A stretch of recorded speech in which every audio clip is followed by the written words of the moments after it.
Fasten your seatbelts. It's going to be a bumpy night. I don't have to tell you things are bad. Everybody knows things are bad. It's a depression. Everybody's out of work or scared of losing their job. The dollar buys a nickel's worth. Banks are going bust. Shopkeepers keep a gun under the counter.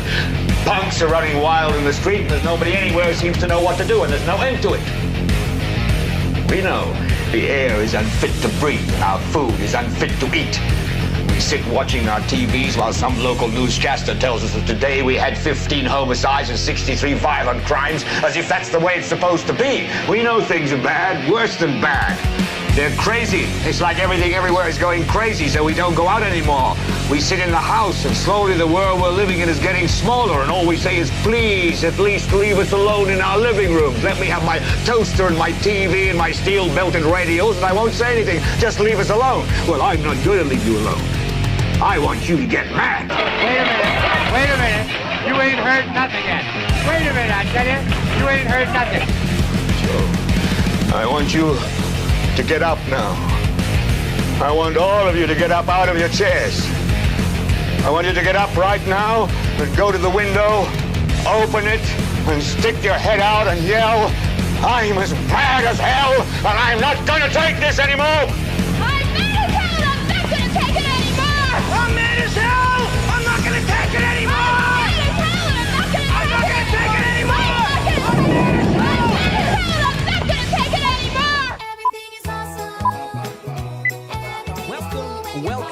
Welcome to another exciting David Pollack show. Man, I can't tell you how I survived today.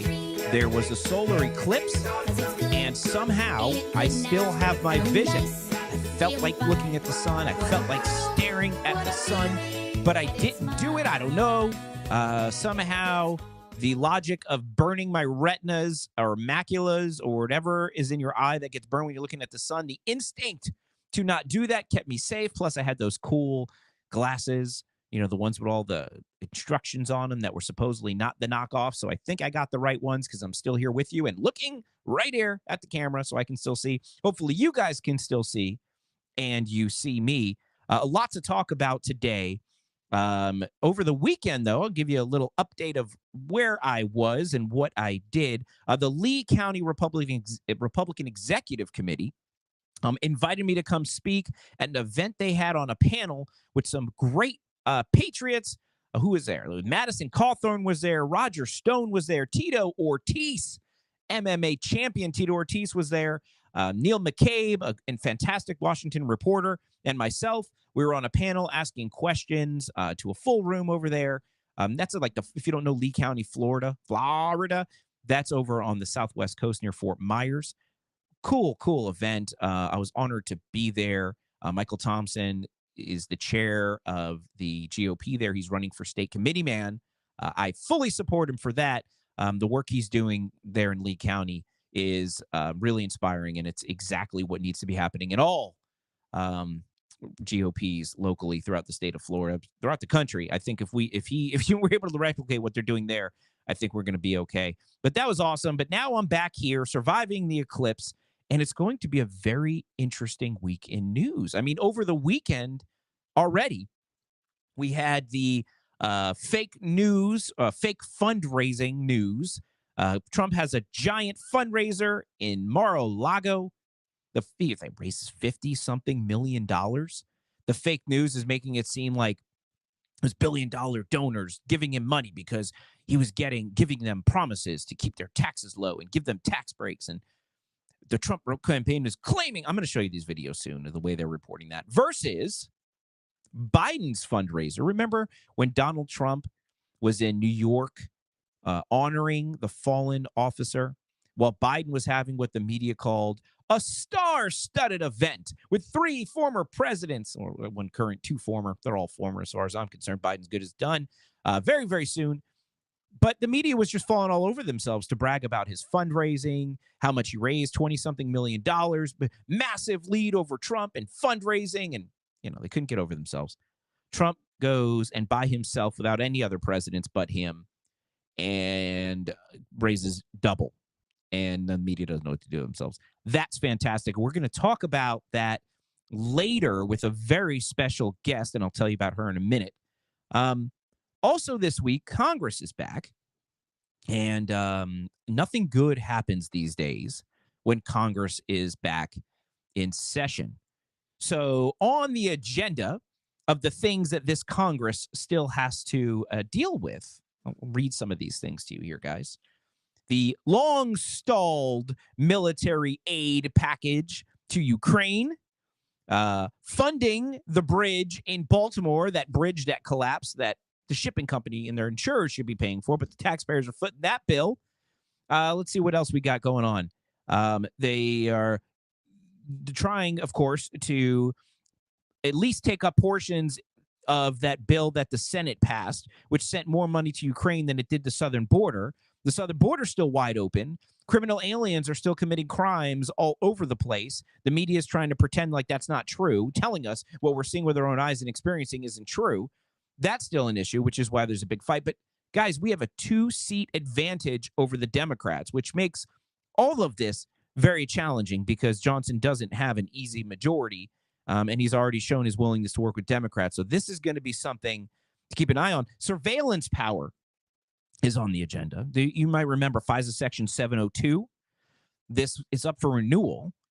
The Freedom Caucus is not happy about FISA Section 702. Most Americans probably wouldn't like what it used to be called the Patriot Act. This allows basically our government to spy on Americans and pretend it's for national security purposes. They can get these warrants in secret. They use this same process to spy on Trump. FISA Section 702 is not good for your privacy, especially now when people are very concerned when the FBI shows up their house for a post on Facebook. So that's being debated right now in Congress. So, I mean, this is what is at stake right now in the rest of the 118th Congress here as it comes to an end. By the way, the Mayorkas impeachment, that's in the Senate. There's probably going to be dismissed there. I think they have the 51 votes.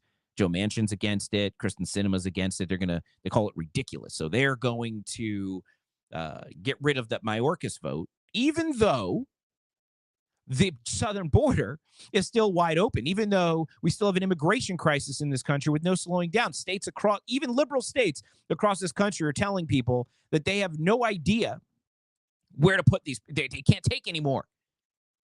The southern border is still, we don't know where people are going. And there's another side of this, guys, that nobody's even talking about. And if you're not going to impeach Mayorkas for the failure so far, there is a human trafficking. I mean, some people are talking about it, but not enough. We're talking about children being trafficked across the border. They don't know where these people are going. Not only do we have criminals coming here, squatting in people's homes, committing crimes, murdering Americans, but we're also enabling an international child trafficking ring by not doing something with this border. Now, I'm not going to have this whole show on the border because there's other things I want to talk about. But it's important for you guys to realize Mayorkas is impeached because of his failure to do his job, and that's going to be dismissed. He's not doing his job. It's going to be dismissed by the Senate. Nothing's changing at the border. Biden hasn't done anything with an executive order. Who knows what his executive orders is? Open the border, not closed it. The Senate seems more concerned with giving money to Israel and Ukraine than they are our southern border. So I don't know how I feel about what's going to happen here with respect to this, but I will tell you this. It's suspicious. Every time a Ukraine funding debate opens up, all the news stories about Russia and nukes start coming out. Now, recently in the news, they're talking about Russia and nuclear weapons again, or NATO threatening NATO countries with nukes and nukes. They always warn you of nuclear war with Russia anytime they're trying to convince you that Ukraine is needing our help to fight and defeat Russia. Vladimir Zelensky was I don't forget where he made his comments, but he basically said if he doesn't get more money from the United States, they're going to lose the war, begging for more money from the United States. I think more people at this point want Russia to win than they do Ukraine because they're so sick of sending our money to a country. What does winning look like? Are you going to beat Russia? Like, what does winning look like? Nobody has been able to articulate what success in Ukraine looks like. Is that removing Russia from the territories it's holding now that it didn't hold before the conflict? That's not going to happen. Is it attacking Russia until they run out of U.S. money? What does victory in Ukraine look like? And where is this money even going? I'll tell you where it's going. On MSNBC Weekend, don't ask me why. Look, I sit in echo chambers all day long. I talk to Republicans. I agree with most Republicans on most things. So when I sit around and talk to Republicans, I hear what I already know. We all agree with each other. Fine. Sometimes it's good to listen to what they're talking about, to see what arguments they're making. So then we can get out of our echo chambers and talk to those people in the middle who are being lied to by the fake news. Again, we'll talk about that a little bit more later. And actually know what they're talking about so we can combat it with actual facts. And so anyway, over the weekend, I was watching MSNBC or listening to MSNBC Weekend. And they talked about 70% of the money that goes to Ukraine is actually going, and this was actually, they're trying to support Ukraine. This was their argument for it. Well, although, yes, we are going to send all these billions of dollars to Ukraine, but the good news is like 70% of it goes to U.S. weapons companies. 70% of it goes to U.S. companies that are manufacturing the ammunition and the weapons that we're sending over to Ukraine. Oh, that's interesting. So all of this effort to send money to Ukraine, you have to ask yourself, is any of it for Ukraine? Or do the lobbyists that line the pockets of these DC politicians, they listen to their lobbyists more than they listen to their constituents? Do these lobbyists that are lining the pockets of DC politicians, do these lobbyists want this Ukraine bill to get funded? Absolutely. Because then they get billions of dollars to sell their weapons and ammunition as we send it outside of the United States. That is what really is going on here, guys. This is what it is. If you wonder, well, why do we care so much about it? We don't care about Ukraine. Congress's donors want to make money. And this doesn't just stop, guys. This doesn't just stop with military money or defense industry. This is every single industry. Every bill that you see gets passed in Congress. These bills, you're like, why are they doing this? Why is this research funded? What is all this money going to? Nothing comes out of Washington that doesn't take care of donors more than it takes care of you. This is why we wanted separate single subject spending bills. This is why we wanted to have time to read the bills before they were passed, the 3 days to read it, so we knew what kind of pork was in there. This transparency that conservative Republicans, Trump Republicans, have been asking for. The transparency that Congress has been falling over themselves to deny us. This is why you do have some good Republicans in Congress who didn't want these continuing resolutions or these giant omnibus bills that Speaker Johnson went across the aisle with Democrats to put forward, or Republican leadership who wrote the things. This is the biggest problem right now in Washington. The biggest problem in Washington is that while Americans suffer to pay gas bills and to buy their groceries and with crime in their community from an open southern border, Republicans are bending over backwards to reward their donors. Democrats are already doing this, and we know that, but Democrats aren't in control of the House. We are. Republicans are. This, I think, probably is the most important issue going into 2024. And when we have just a 2-seat majority in Congress because they know Donald Trump's going to be elected, and these uniparty lobbyist-serving rhinos would rather retire and give the speakership to Hakeem Jeffries to keep Donald Trump from becoming president. We're going to talk about that interesting idea here in a second. They care more about status quo than they do about the country, which is why Trump is doing so well, which is why people believe in Trump so much, because they want to send somebody to Washington that's going to do something differently. And that's why the media is falling over themselves to tell you that Trump's fundraising is all these big dollar donors. They're lying to you so you don't think that Trump is going to change anything. They don't want the anger that you have towards the way Washington's doing. And it's not just Democrats that are saying this, Republicans too. They're trying to hide the ball and not make you think that Trump's going to do anything different. But he's going to, and we all know he's going to because he has a proven track record. He did it before. Trump, by the way, is leading in small dollar donations over Biden. Now, the media is falling all over themselves to talk about Biden's fundraising advantage. Why? They want to make it seem as if the money that's going to Biden suggests that Biden is more popular than Trump, trying to distract you from all the polling in every swing state and almost every state showing that Biden is unpopular and Trump is ahead. They're trying to convince you that the fundraising suggests otherwise. And they use the fundraising as an opportunity every single time to tell you that, oh, but Trump's money is going to all of his legal cases. Once again, getting to remind you about these legal cases. Man, I tell you what, it is, pay attention. That's all I'm telling you. Pay attention, because what they're doing in Washington, they're very sneaky and they're very good. They've been doing this for a long time, but pay attention. Pay attention to the fake news about fundraising.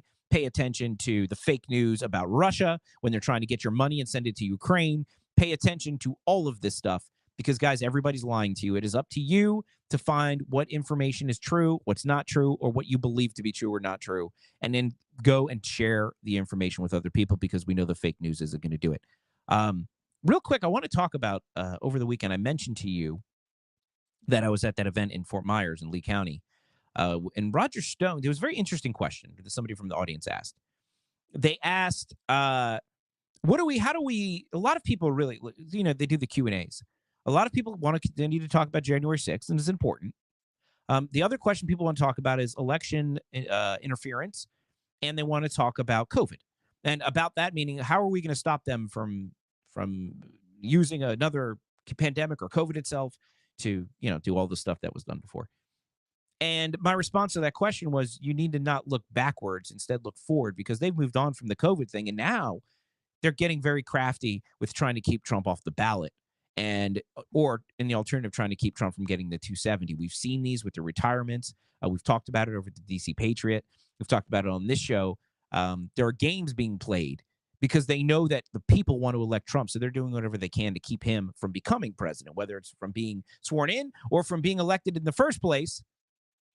Roger Stone said something very, very interesting about this. And he says it's based on the Colorado decision. Now, I don't have the video. I have the audio for it, but I want you to hear Roger Stone's theory on what the Uniparty, the swamp, is planning on doing with Trump. Take a listen.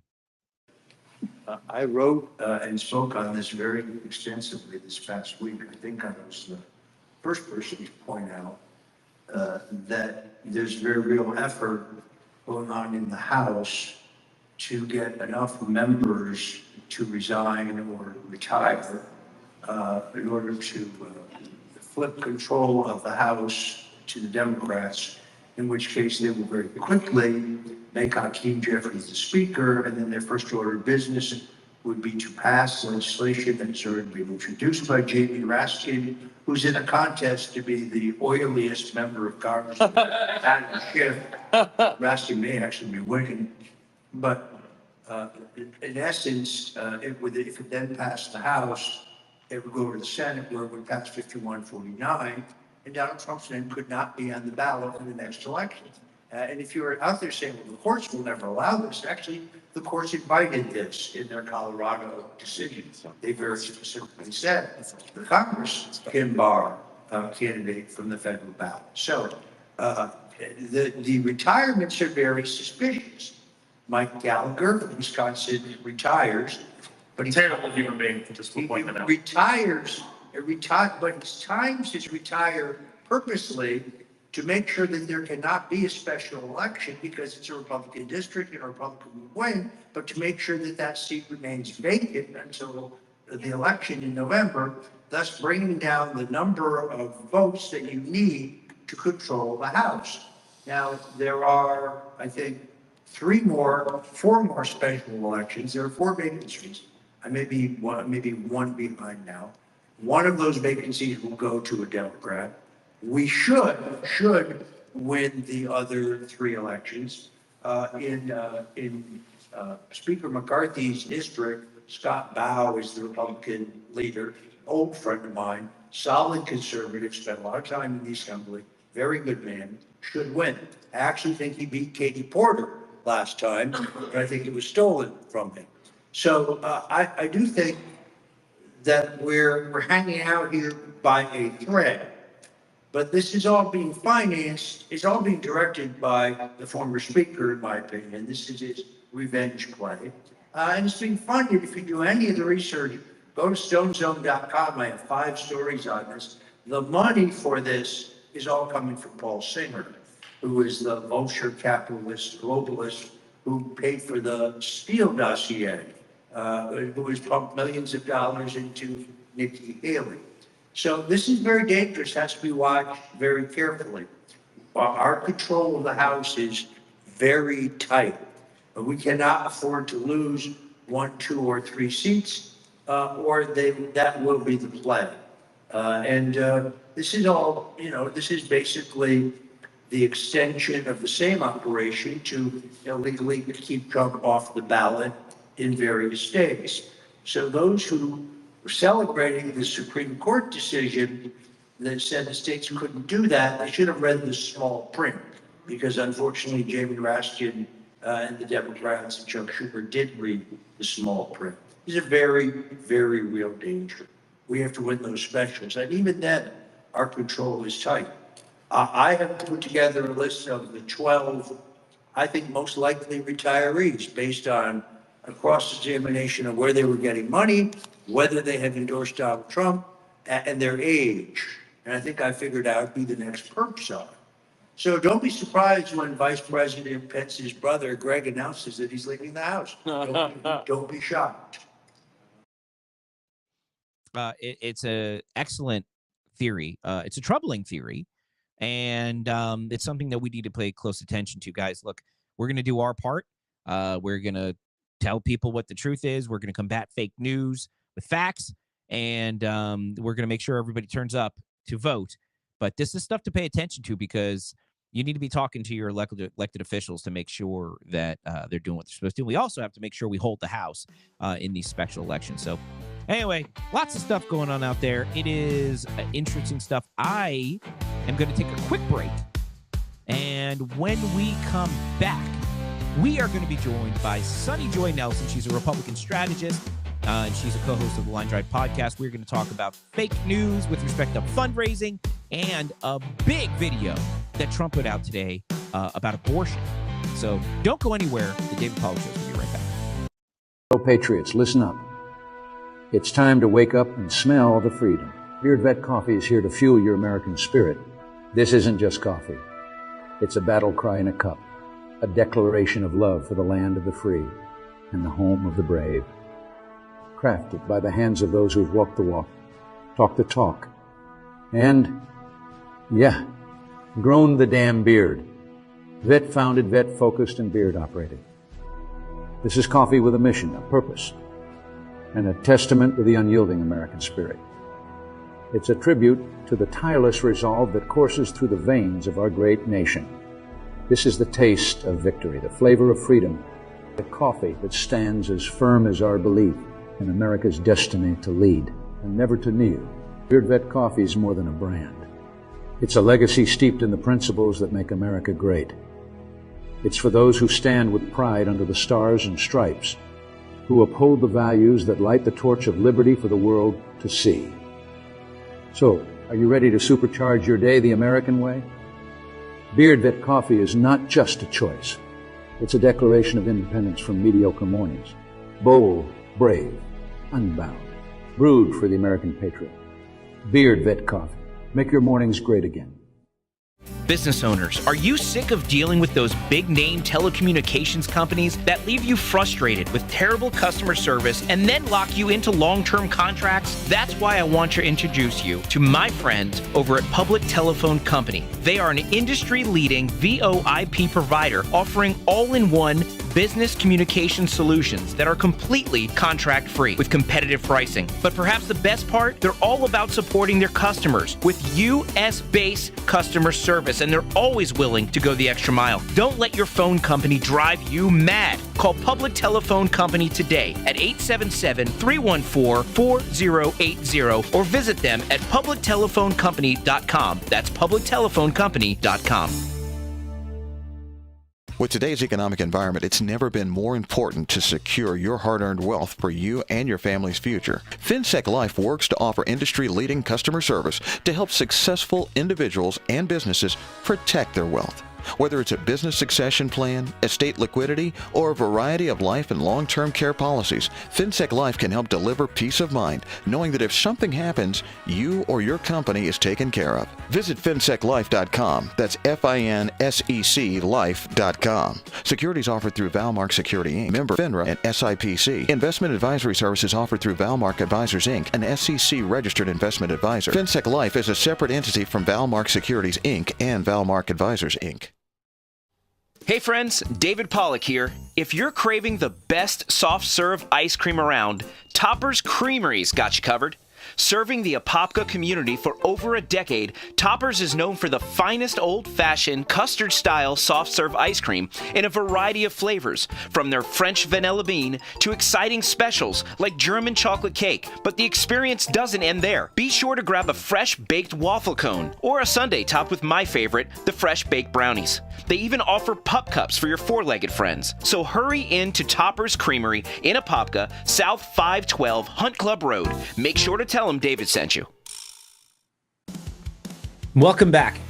As I mentioned before, Trump had a huge fundraiser over the weekend, which by far doubled, or at least almost doubled, what Biden was able to raise during his, what the media called, star-studded fundraiser.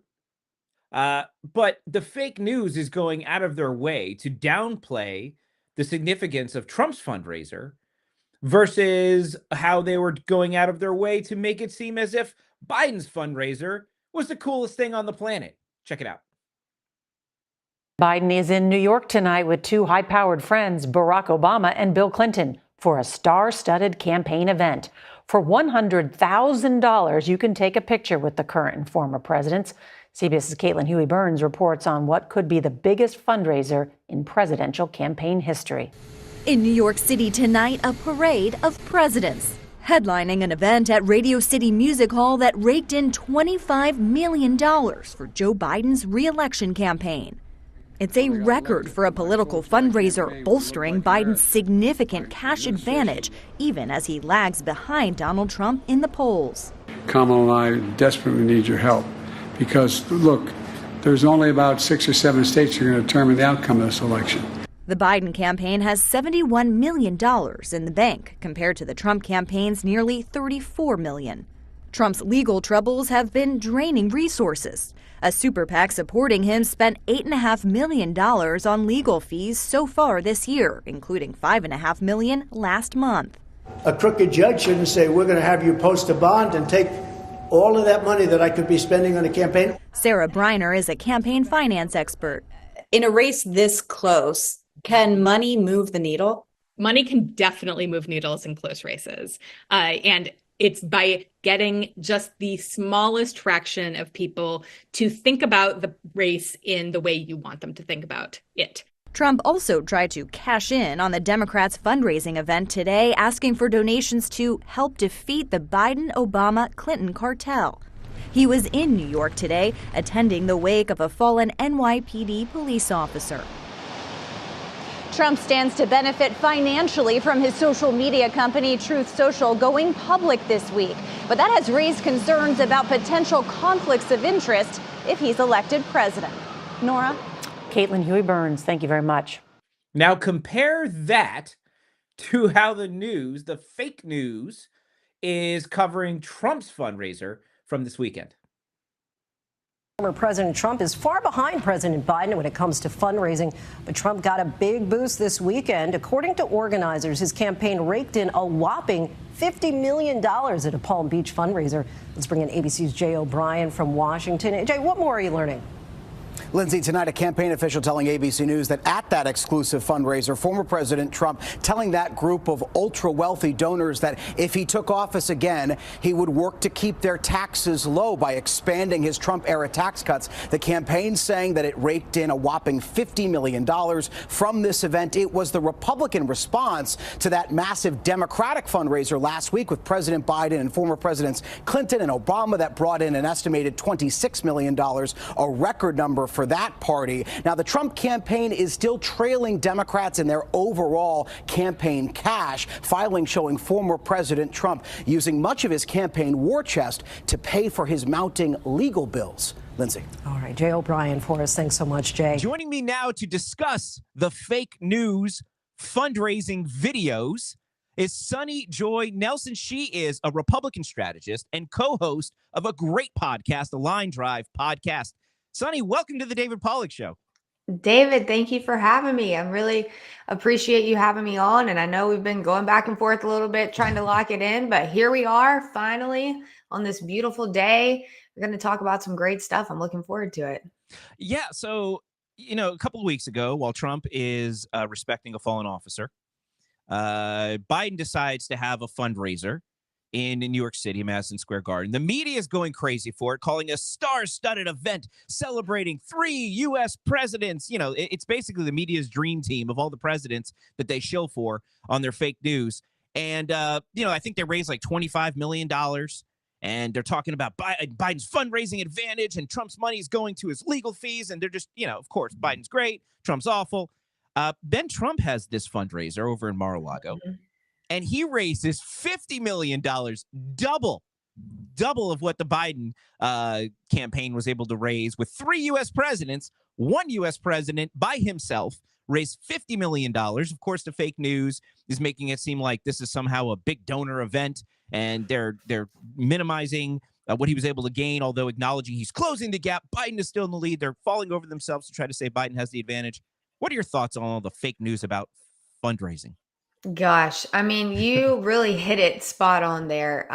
In terms of Biden, I just want to go back to that event when he was having his fundraiser there in New York and President Trump was at the funeral of the fallen police officer. I think that moment right there, that day was so telling of the two campaigns. You have the Biden administration who is just so out of touch with reality. You have their administration pushing all this stuff saying, you know what? Don't believe what you're seeing right now. The economy is actually great. Just close your eyes when you're filling up the tank full of gas or when you're going to the grocery store. Don't believe that. The economy is actually great. They have this just out of touch reality sensation about themselves that I truly don't know if they know what the average American person is feeling in their day-to-day life.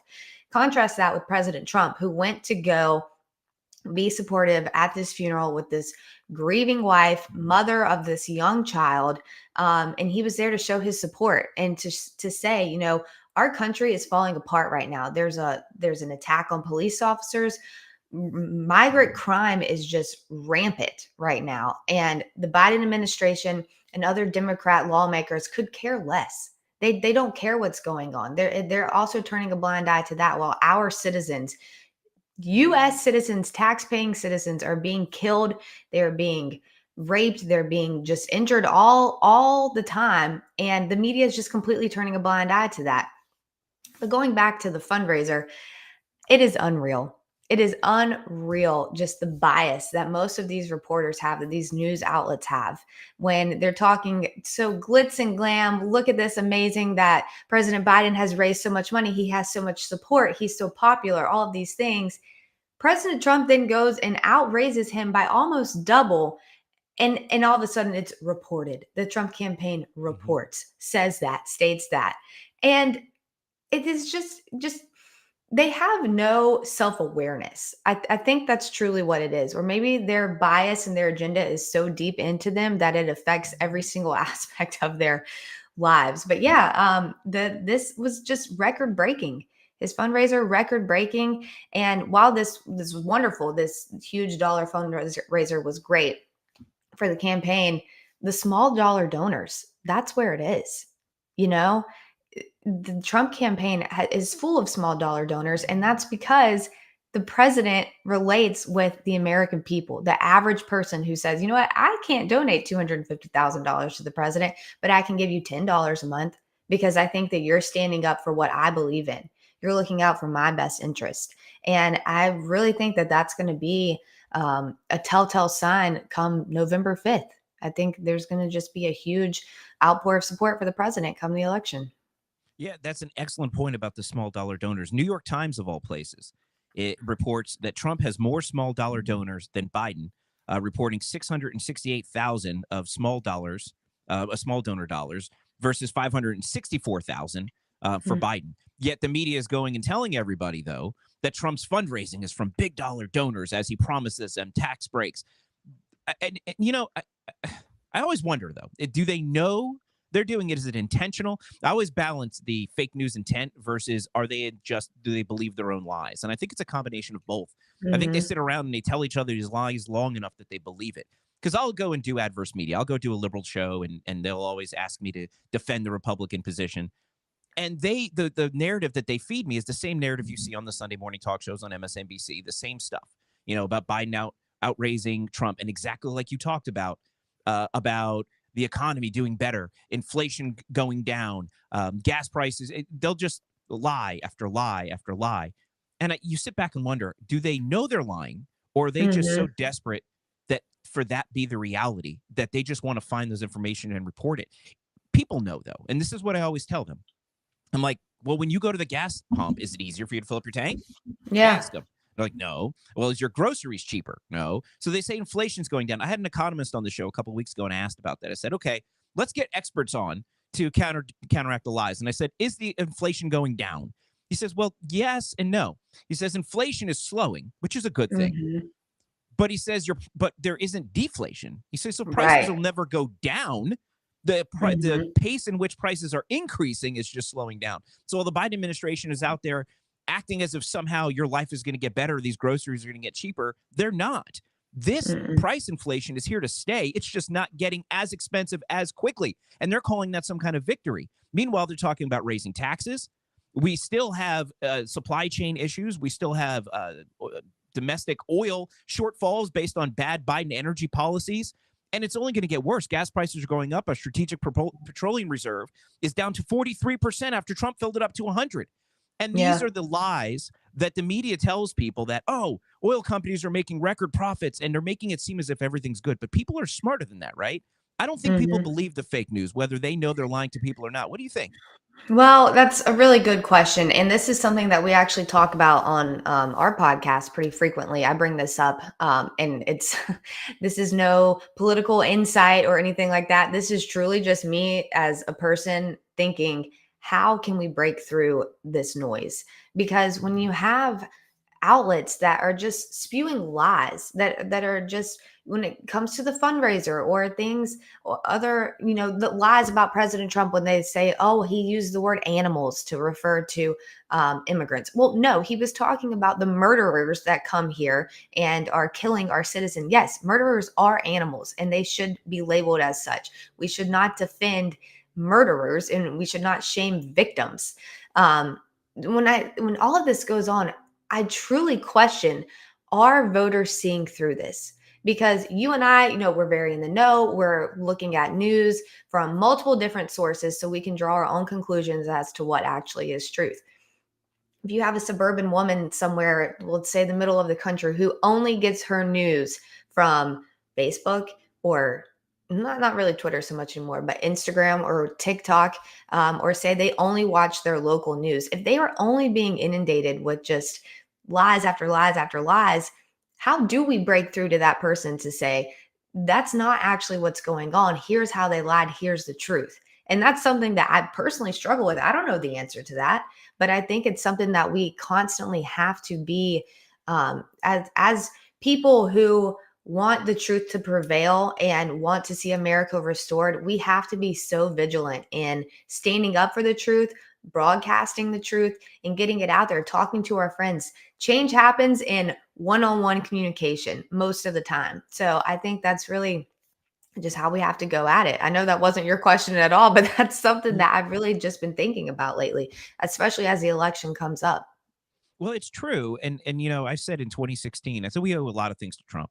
But I think one of the best things he did was exposing what we now call the fake news. Before 2016, we used to have presidential debates and we would have biased moderators on biased networks. Newt Gingrich used to try to call it out. But, it kind of felt, it was Newt Gingrich moments. I remember when Mitt Romney, I think, was our nominee. We were like, oh, good. Newt Gingrich is going to give it to him. But that was really the extent of it. They would still go on the fake news networks and answer for all. You could see the unfair coverage. I've been a lifelong Republican. I've always been like, this isn't a fair question. And we're used to it. Trump hit it right on the head, right out the gate. He said, CNN, you're fake news. This is fake news. And then they couldn't hide anymore. And they went from pretending they were objective to not being able to hide their bias. And this is what we talked about early on. And now I think the benefit of that is I don't think anybody turns on the news anymore and believes it objectively to be true. Right. And I think that is something that Trump gifted this country, is that now we're able to have those conversations with our neighbors, with whether it's suburban moms or whoever. They're not just reading a headline and saying it's true anymore. Now they go, hey, I'm going to look a little bit further into this. That, I think, is where we're moving as a society. I think we're no longer just taking headlines for granted and just saying, oh, yeah, that's true. So I do think we're moving in the right direction. And I think we can credit Trump for that. Yeah. But now, even though Trump's getting a ton of fake news media coverage for his fundraiser, something big just happened this morning. I don't think anybody knows how to control the media as well as Donald Trump does. So true. So this morning, when they're talking about a fundraiser, he puts out this video. Take a look. And now basically we're watching it. All right, we're coming back. So now he puts abortion right front and center, saying it's a states' rights issue, which I agree with. What are your thoughts on this? Yeah, absolutely. The president's been saying for a while that he was going to put out his statement, his beliefs on abortion. And I think this is exactly what we were expecting it to be. The president has said since the beginning that it is a states' rights issue. And if you'll go back before, when Roe v. Wade was still the law of the land, us as conservatives, as pro-life fighters, that's what we were fighting for it to be turned back to the states, for the states to decide. And that's exactly what has happened now with the Dobbs decision. Thank you, President Trump. The president has followed through in 2016 when he became president. He followed through on his campaign promises to be the most pro-life president that we've ever had. And he was. He defunded Planned Parenthood. He stopped taxpayer money from going to fund abortions overseas. And he was the first president to attend the March for Life. And, the biggest thing of all, something that I truly, maybe this was a lack of faith in my part, but I truly did not think that Roe v. Wade would actually be overturned. And when it did, it was such a wonderful, glorious day because there was a culture of life brought back into the United States finally. And this video that he has put out, I think he hit it, right on the head. It should be up to the states to decide. And I think this also goes to show that local elections are so important. Local elections, we saw in 2020 after the election, that's when I really started paying attention to how important state level elections were, even county level, everything, because that truly affects your day to day. And I just truly, truly encourage viewers to vote in their local elections. They are extremely important. And this, the abortion issue, it is going to be a state by state thing. And you'll have more conservative states and you'll have more liberal states, which we all know what they are. But then you'll have your swing states like North Carolina, where I am, where it can be a very purpley state. I'm extremely pro-life, very, very, very pro-life. And I think for people like me, it is up to us to get involved on the state and local level to influence our elections so that we can determine which way our state's going to go. What are we going to allow? And I think President Trump is doing a great job in leading the march for that. Yeah. I'm going to go on a David Pollack show tangent for a second because you talk about local elections. I want to get back to the abortion issue. I say this all the time. I was at an event over the weekend talking about this, and everyone, it's like, President Trump's going to do this. And look, he's going to do a lot for America when he is reelected. All the big stuff, the foreign relations stuff, the policy setting, the executive orders or undoing bad there's stuff he can do as an executive. But I think people put too much, on his shoulders. He alone is not going to save America. He's going to set up the ability for us to save America and make America great again. But that being said, Congress was one of the reasons why Trump wasn't able to complete his entire a Republican Congress. We all remember John McCain's big thumbs down when we tried to overturn Obamacare, a promise that Trump made to his voters. And it was a Republican Congress that took that away from them. Being involved locally, knowing who your Congress people are, making sure we have the right people on the ballot, not just at city, but in Congress and in Senate, that is it's probably, if not more important than paying attention to what's going on in these big national presidential races, because you actually can go and make a significant difference in a local election, more so than you can as just one vote in a presidential election. Now, don't get me wrong. We all need to vote in the presidential election. Yes. Everybody needs to vote. Bring your neighbors. Vote. I don't care if you're voting early. This whole idea about waiting till election day, you remember in 2020 what happened? Mm-hmm. Don't wait till election day. Don't start screaming from the rafters that the machines aren't working at 7 p.m. on election day. Vote 2 Right. weeks before election day when it's open. Make sure you're voting. Vote by mail. Verify in the state if it does it that your vote was actually counted. Fine. But these local elections, you have so much control in your city councils, your county races, and your state races. And I'm sorry for this tangent, but it's important for people and listeners and the viewers to know that as the city goes, so goes the county, so goes the county, so goes the state. Right. A lot of these states were lost at the local level in nonpartisan races that Democrats targeted, didn't tell people they were socialists. They took control of these bodies, and then they start putting policies in place that makes it very difficult for Trump to even be on the ballot in these states. So it's an excellent point you make, and I wanted to take a tangent and address that because it's so very important. But going back to the abortion issue, which is also a very, very important issue. Look, I know abortion is personal to people. There's the religious aspect of abortion, the moral aspect of abortion. There's people who are pro-abortion, people who are against abortion, whatever. Giving it back to the states, that Dobbs decision was brilliant and constitutional, and that is the law in the land. So for Trump to come out and support what the the Supreme Court's interpretation of the Constitution says about abortion, that shouldn't be controversial, first of all. And second of all, states' rights matter. And if you do live in a crazy state like California, and they want to have a barbaric abortion policy that's consistent with what the Supreme Court said the Constitution will allow, so be it. Move to California. If you don't like it, leave California. Plenty of people have. So this position, I think, is the right one. But when you have Republican leaders nationally calling for a national ban on abortion, we saw how this hurt our red wave in the 2020 election that we thought we were going to, or the 2022 election we thought we were going to have. Now it's like they didn't learn. And now they're going back and calling for these national bans on abortion, which is going to hurt Republicans. Like Trump said in that video, getting elected is the most important thing. I don't believe a national abortion ban is going to help that issue. What are your thoughts on that? Yeah, well, I think President Trump is right. It has to be a state issue at this time. And as we were just talking about, local elections, all of that is so important. But the most important thing here that we need to really talk about is we are not the radical ones here. The Democrats and Joe Biden are the radical players here when it comes to abortion. And, the media will say, oh, actually, no, they're not. They don't believe in infanticide. Yes, they do. The former governor of Virginia, Ralph Northam, has said publicly on camera that a baby would be made comfortable while they died after a failed abortion.